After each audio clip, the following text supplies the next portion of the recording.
আজকে সকাল সকাল ঘুম থেকে উঠে শরীরটা এতটা খারাপ লাগছিল, কোনো কিছু করতে ভালো লাগছিল না। শুধু মনে হচ্ছিল যে একটু যদি শরীরে রেস্ট পেতাম তাহলে হয়তো ভালো লাগতো। তবে কি করব, আমরা তো মেয়ে মানুষ, সংসারের কাজ ফেলে আর বসে থাকতে পারি না।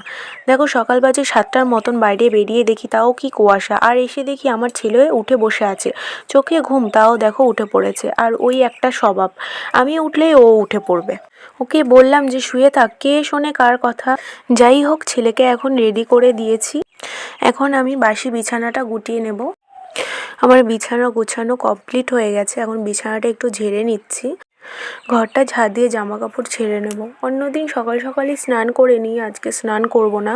কারণ ওই যে বললাম বাইরে কি কুয়াশা, আর এত সকালে স্নান করলে ঠান্ডা লেগে যাবে। তার জন্য দেখো জামা কাপড় ছেড়ে আমি মাথা টাথা আঁচড়িয়ে রেডি হয়ে যাব ছেলের খাবার করতে। তো সকাল সকাল স্নান পুজোটা হয়ে গেলে শরীরে একটা আলাদাই এনার্জি আসে। কিন্তু আজকে সকালে স্নান আমার হবে না, কারণ যা ঠান্ডা পড়েছে। কারণ আমার ঠান্ডা লাগলে আমার ছেলেরও ঠান্ডা লেগে যাবে। ব্রাশ করতে করতে বাইরে বেরিয়েছি, আর দেখো আজকের ওয়েদারটা কি অবস্থা। কুয়াশায় পুরো আমাদের বাড়ি পুরো অন্ধকার হয়ে গেছে। দেখো এটা হচ্ছে আমাদের বাড়ির দিকটা, আর এদিকে দেখো মাঠের দিকটা কি অবস্থা। ওদিকে তো একদমই কুয়াশায় পুরো। আর কালকে কিছু জামা কাপড় ছিল, ওগুলোকে মেলে দিয়েছি। আর সকাল সকাল সবথেকে বড় কাজ যেটা থাকে সেটা হচ্ছে আমার ছেলেকে খাওয়ানো।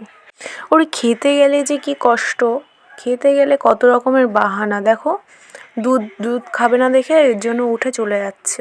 তাও জোর করে বসিয়ে খাইয়ে নিচ্ছি, কারণ আমার কাজ আছে অনেক।